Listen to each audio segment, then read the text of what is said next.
ओ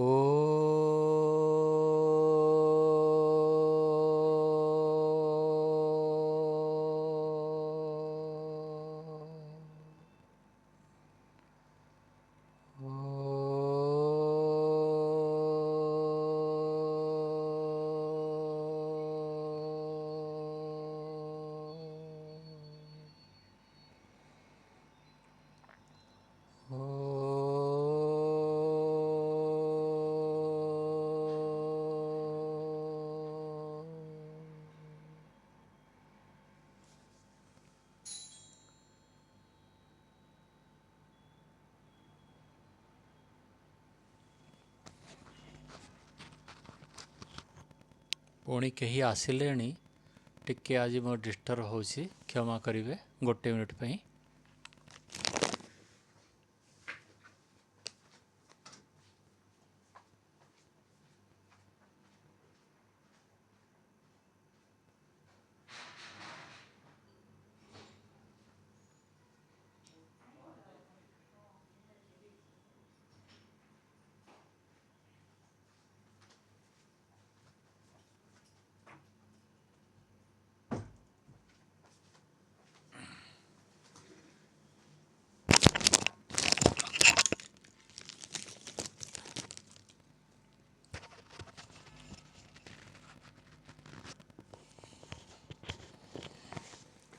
हे ईश्वर करुणामय दया कर प्रभु।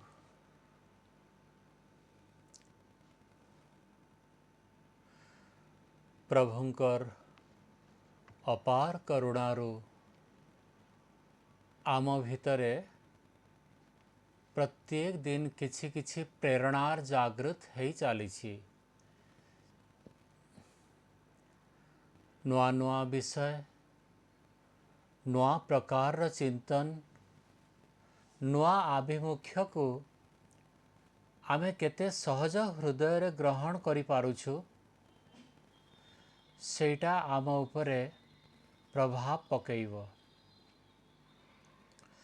जणे कहिबो कि मु तो आज्ञा 40 वर्ष हेलाणी एमिति पूजा करुछि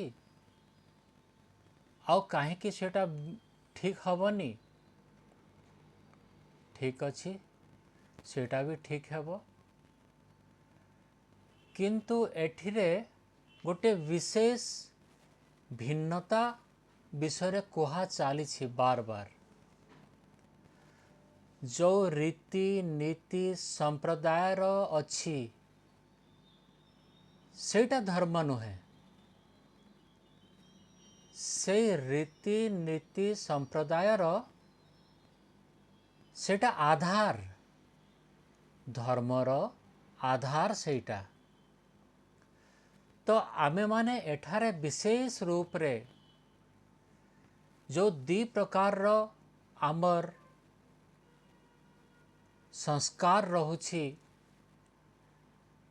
से दी प्रकार रो संस्कार ठारू वासना रूपी संस्कार उपरे आमे जोर दे चलीछु।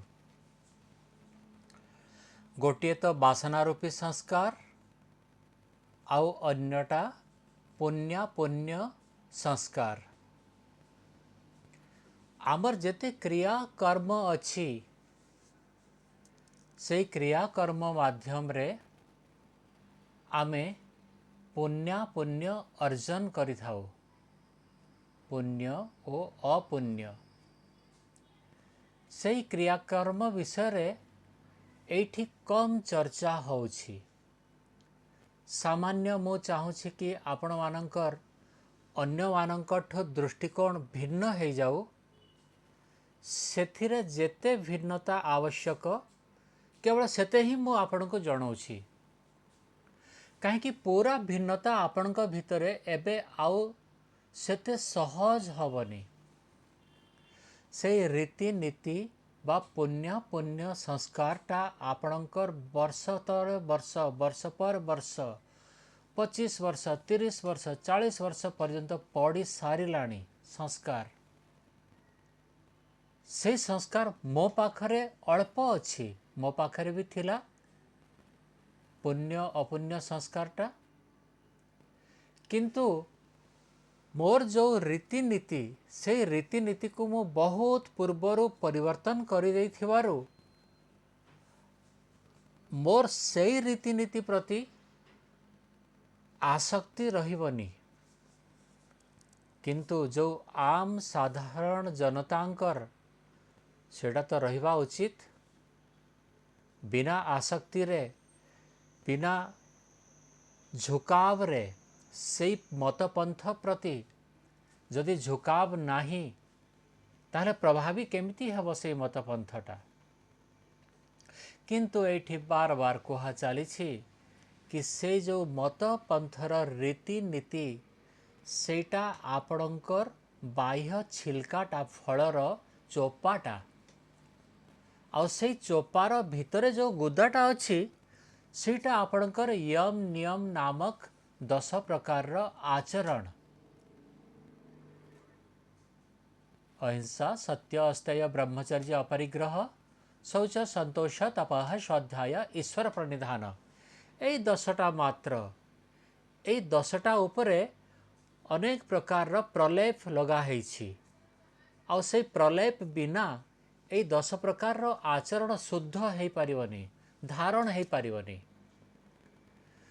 तो आमे एते जानिबा को बार बार पड़ुछि कि हाँ यम नियम जो 10टा अच्छी से 10टा ही धर्मर गुदाटा ताको ही पालन कले धर्म अधर्म हेब ताको ही पालन कले आमर राग आ द्वेष ए दुईटे जिनस क्षय हेब ताको ही पालन कले आमर वैराग्य उत्पन्न हेब विवेक उत्पन्न हेब समाधि लागिब पर वैराग्य लागिब असंप्रज्ञात समाधि पुणी लागिब आउ आमे मुक्ति को प्राप्त करिवा पई योग्य हे जिवा। एई क्रमान्वय जो विषयटा को आपण माने बुझंतु कि आमे कोठी अटकी जाउछु मुख्य आमर बाधकटा कोठी अछि। गीतारे भी कुहा हेछि कि अभ्यास आउ वैराग्य ए दीटा द्वारा ही ताने आपण आग को जाई पारिबे गीतार कथा। आउ जो दर्शन रे कुहा हेछि अभ्यास वैराग्याभ्याम तन्निरोध से जो चित्तर वृत्ति को आमे बंद करिया पई चाहूछु से चित्तर वृत्ति अभ्यास आउ वैराग्य माध्यम रे ही हेई पारिबो। चित्तर वृत्ति बंद हवारटा कौन चित्तर वृत्ति बंद हवारटा है असंप्रज्ञात समाधि जोटा अभ्यास करी करी करी करी आपण पाइबे आउ से असंप्रज्ञात समाधि आधार रे आपण मुक्ति को प्राप्त करिवे एटा जो दर्शन र कथा। किंतु ए दीटा जाकर आधार हैला अभ्यास आउ वैराग्य। अभ्यास प्रपर हेवा कथा प्रत्येक दिन नियमित नियत समय रे से अभ्यासटा अन्य सब सांसारिक कर्म को छाड़ी किना से अभ्यासटा हेवा दरकार। जदि से समय निर्धारित करी नाहंती ताहले आपनकर अभ्यास रे त्रुटि है जीवो आपण ताको प्रायोरिटी देलेनी। जोठी भी रास्ता रे अछंती तो रास्ता कड़े बसिया पाई आपनकर साहस एथिरु निरूपित हेबो कि आपण कोटा को प्रायोरिटी दउछंती संसार को ना ए जो आध्यात्मिक आभिमुख्य को। जदि संसार को आपण तुच्छ दृष्टि रे देखुछंती देखि पारुछंती ता हेले जाई ए बलवत्त कार्य बा साहसिक कार्य कि आमे आध्यात्मिक उन्नति करिवा निश्चित भाव रे करिवा एटा ही प्रमाणित सेतेबेले हेबो जतेबेले आपण संसार को तुच्छ हिसाब रे देखुछंती।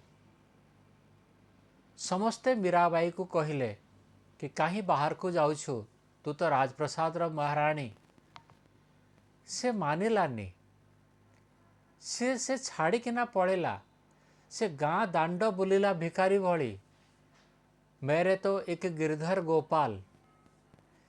यार सारांश हैला तापाई संसार रो कौन सी विषय रे आउ जड़ित हेबार स्थिति तार नथिला। जदि सी से ओहरी आसिलाणी ताहले ही तार माने आध्यात्मिक उन्नति संभव हब। आमर भी से स्थिति आमे पाई पारिबा जदि आमे अभ्यास करिबा।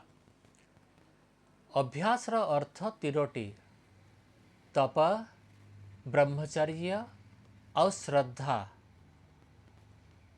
ए तीनटा जदि अच्छी आउ विद्या चारोटी अच्छी तप, ब्रह्मचर्य, श्रद्धा और विद्या। ए तीनिटी जाक चतुर्थ विद्या आधार रे हेबा कथा, अविद्या आधार रे नुहे। अविद्या आधार रे आपण जदि निया रे छिड़ा होछंती, निया पाखरे छिड़ा हिकिना खरा मासरे छिड़ा होछंती, सेथरे किछि लाभ हबनी, किछि लाभ हबनी। काहे ना सेटा तपस्या ही नुहे। तप द्वंद्व सहनम, तपस्या सेटा जोथरे द्वंद्व को सहन करा हुए। द्वंद्वर अर्थ है जोड़ी दुईटा। से दुईटा कौन? जेमिति कि मान पाइले आपण फुलिबेनी, अपमान पाइले दुखी हेबेनी। एटा जोड़ी है गला। शीत हेले दुख नहीं, खरा हेले दुख नहीं, जोड़ी है गला। सुख पाइले खुशी हेबार नहीं, आओ दुख पाइले दुखी हेबार नहीं, जोड़ी है गला। ए सब मान अपमान, धन आउ दरिद्रता, ए सबु जाक जो जोड़ी है, ए जोड़ी को सहन करिवाटा आपणकर तपस्या अटे। अनुमान करंतु निज भितरे कि जेतेबेले कहीं आपण को प्रशंसा करुछि सेतेबेले आपण को फुला फुला लागुछि कि? जदि आनंदित होउछंती ताहले सेटा ही कारण कि आपण दुखी हेबे। केतेबेले दुखी हेबे? जेतेबेले सी प्रशंसा करिवो नाही।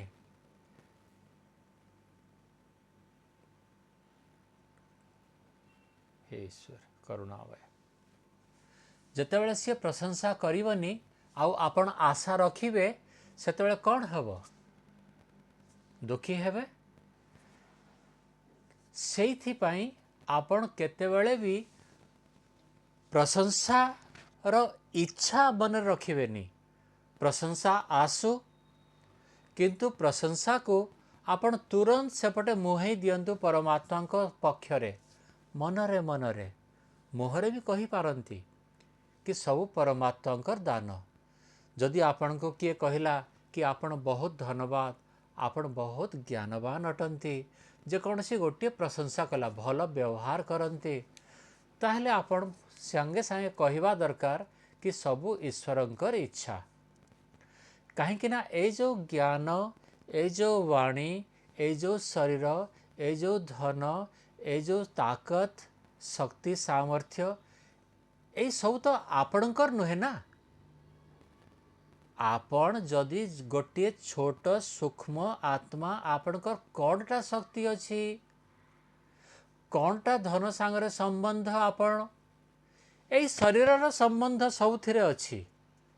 धन, शक्ति, सामर्थ्य, ज्ञान, बुद्धि सब जाक, किंतु आत्मा रे ए सब बुद्धि आदि जिनिस रहेनी। बुद्धि अलगा जिनिस, गोटे जड़ तत्व जमती कि गोटे कंप्यूटर हार्ड डिस्क। आउ आपण जो सूक्ष्म अति अणु मात्र आत्मा, आपण को भितरे ए सब जिनिस रही पारिबो नाही। आपण संपूर्ण भिन्न, संपूर्ण अलगा। तो सही क्षेत्र रे आपण जो आत्मा निजको जानिले, अकिंचन जानिले, किछि आपणकर करि पारिबे नाही। ए शरीर नथिले आपण जानिले, ए शरीर द्रव्यटा जे देइछि ताकू तो कृतज्ञता करिवार नाही ना। मु सुंदर देखा जाउछि, एठी भूल है गला। एठी मु जोटा, मु तो अदृश्य, मु तो अदृश्य आत्मा। आउ ए शरीर जोटा दृश्यमान, एटा तो मोर संपदा ही नुहे। एटा आउ केही देछि जाहाको परमात्मा कहउछन्ति आपण माने। ए वाणी ए ज्ञान ए धन ए सामर्थ्य ए सुख ए सबु जाक केबे भी ता छड़ा संभव हबनी। ए जेते जेते जिनिस आमे गड़ी देले ए सबु जिनिस रे तार प्रभाव थिबारो एटा संभव होछि। आत्मार इंद्रिय अछि कि इंद्रिय तो बना हेछि, सेटा गोटे जड़ तत्व रे बना हेछि। आकाश वायु अग्नि जल पृथ्वी रे ए गोलक बना हेछि ना नाही? ए गोलकटा जलिब ना नहीं? जलिजीव आ आकाश वायु अग्नि जल पृथ्वी रे सेटा पड़ी मिसी जीव। जिए बनैछि सीए तार अंश प्रशंसार ता पाखरे रहिब, ताकू जीव। आपण तो आत्मा अति दुर्बल छोट अकिंचन सामान्य अणुस्वरूप अति छोट, किछि आपण शक्ति नाही। किंतु आपण को शक्तिमान भली एथिपाई लागुछि कि आपण ए शरीर रे रोपित हेछंती। आपण को रुआ हेछि ए शरीर गोटे देइकिना, आउ ए शरीर आपणकर नुहे, आपण नेइकिना जीवेनी, जाई ही पारिबेनी।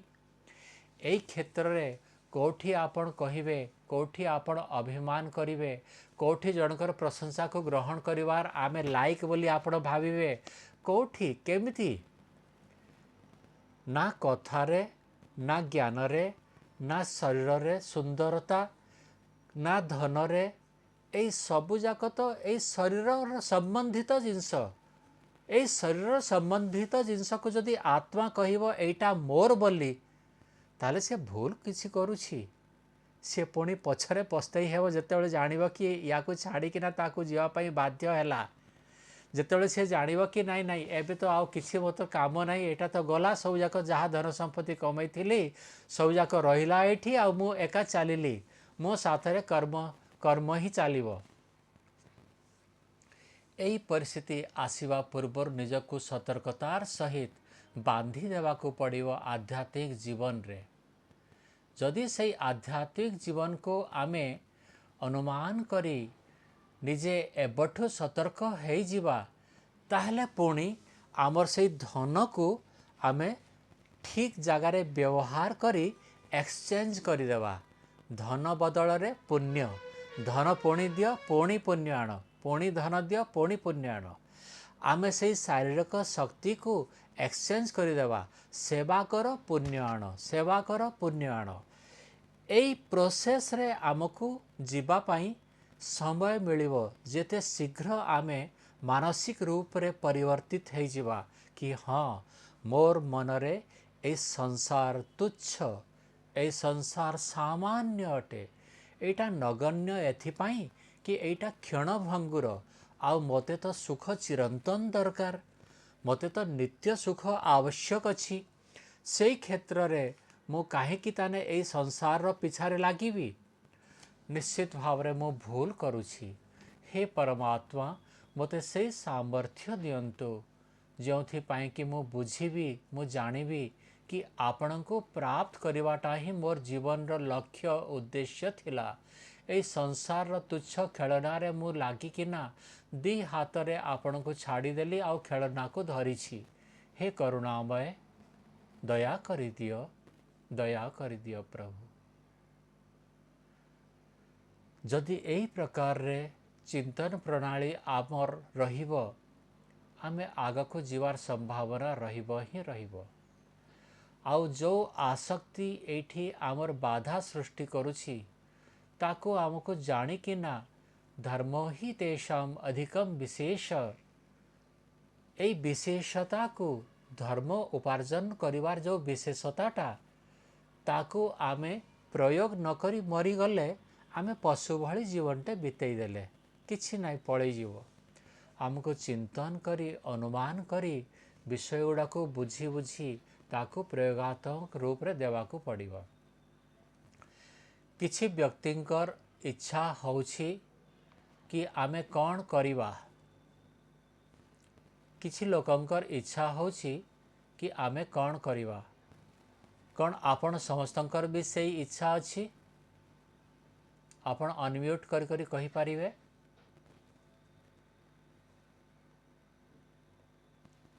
ଅନମ୍ୟୁଟ୍ କରନ୍ତୁ ଆଉ କୁହନ୍ତୁ। ହଁ କୁହନ୍ତୁ ନନ୍ଦିନୀ କି ନନ୍ଦ ଆଜ୍ଞା ବସିଛନ୍ତି? ଓହୋ ମୋତେ ଶୁଣାଯାଉନି କାହିଁକିନା ମୁଁ ଏଇଟା ଖୋଲିଲେ।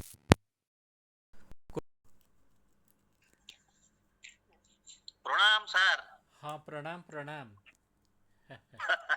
କୁହନ୍ତୁ। ହଁ ହଁ ପୁରା ଇଚ୍ଛା ଅଛି।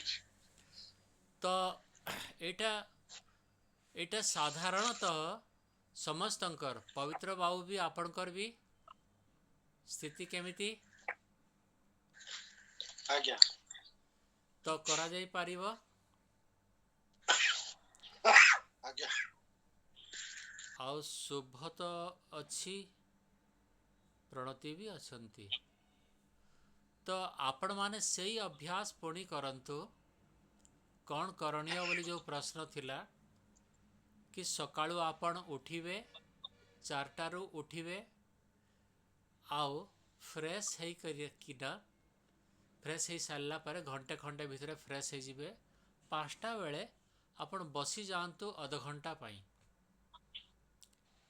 କିଛି ବି ଚିନ୍ତା କରନ୍ତୁନି ତଳେ ବସିବା ଦରକାର, ନାଇଁ କିଛି ନାହିଁ। ଖଟରେ ଯେଉଁଠି ଇଚ୍ଛା, ଗଦିରେ ଯେଉଁଠି ଇଚ୍ଛା, ସୋଫାରେ ଯେଉଁଠି ଇଚ୍ଛା ଅଧଘଣ୍ଟା ବସିବାର ଆପଣ ଅଭ୍ୟାସ କରନ୍ତୁ। ଏଇ ଅଭ୍ୟାସ ଏଇଟା ଆପଣଙ୍କର ବହୁତ ଫରକ ପକାଇଦେବ। କିନ୍ତୁ କଷ୍ଟକର କାମ, ୟାକୁ ଭାବନ୍ତୁନି ସହଜ କାମ ଏଇଟା ବୋଲି। ଅଧଘଣ୍ଟା ଆପଣ ବସିପାରିଲେ ଆପଣଙ୍କର ଗୁଡ଼ାଏ ମାନସିକ ପରିବର୍ତ୍ତନ ହେବାର ଅଛି। ଆଉ ତାକୁ ଯିଏ କରିଛି ସିଏ ବୁଝୁଛନ୍ତି। ଅନେକ ବିଷୟ ଅଛି ୟା ଭିତରେ, ସେଥିପାଇଁ ଅଧଘଣ୍ଟା ନିଶ୍ଚିତ ଭାବରେ ପ୍ରଥମରେ ବସନ୍ତୁ। ଆଉ ଖାଲି ବସନ୍ତୁ। ଆପଣ କହିବେ କି ମୁଁ ଏଇଠୁ ଉଠିବି ନାହିଁ। ଅଧଘଣ୍ଟା କେବଳ ଏମିତି ଥିବେ ଚୁପଚାପ। ବଢ଼ିଆ ଗଦି କୁର୍ଚୀ ଲଗାନ୍ତୁ। ବଢ଼ିଆ ତଳେ ଯଦି ବସି ପାରୁଛନ୍ତି ବଢ଼ିଆ ବସନ୍ତୁ। ଟିକେ ଗଦି ପକେଇକିନା ଖଟରେ ବସିବେ, ଖଟରେ ବସନ୍ତୁ। ଯେଉଁଠି ବି ସୋଫାରେ ବି ବସନ୍ତୁ। ଆପଣଙ୍କ ମେରୁଦଣ୍ଡ ହାଡ଼ଟା ସିଧା ହେବା କଥା। ଏମିତି ଅଣ୍ଟା ଆଉ ଏଇଟା ସିଧା ହେବା କଥା। ଏଇଟା ଯଦି କରିଦେଲେ ଆପଣଙ୍କର 50% ଆପଣଙ୍କର ସିଦ୍ଧି ହେଇଯିବ। କେବଳ ଆଜ୍ଞା ଏତିକି ବସିଲେ, କରିବେ।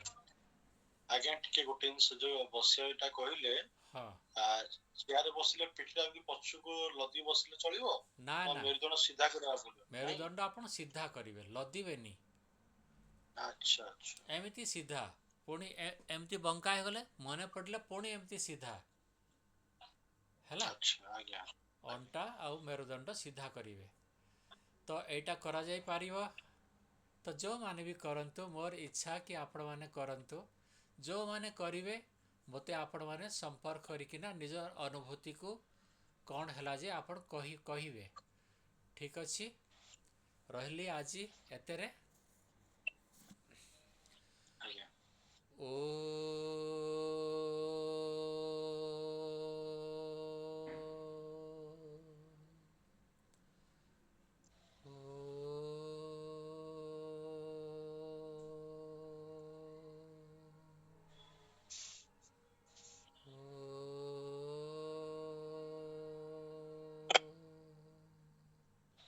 शांति शांति शांति सर्वेभ्यो नमः।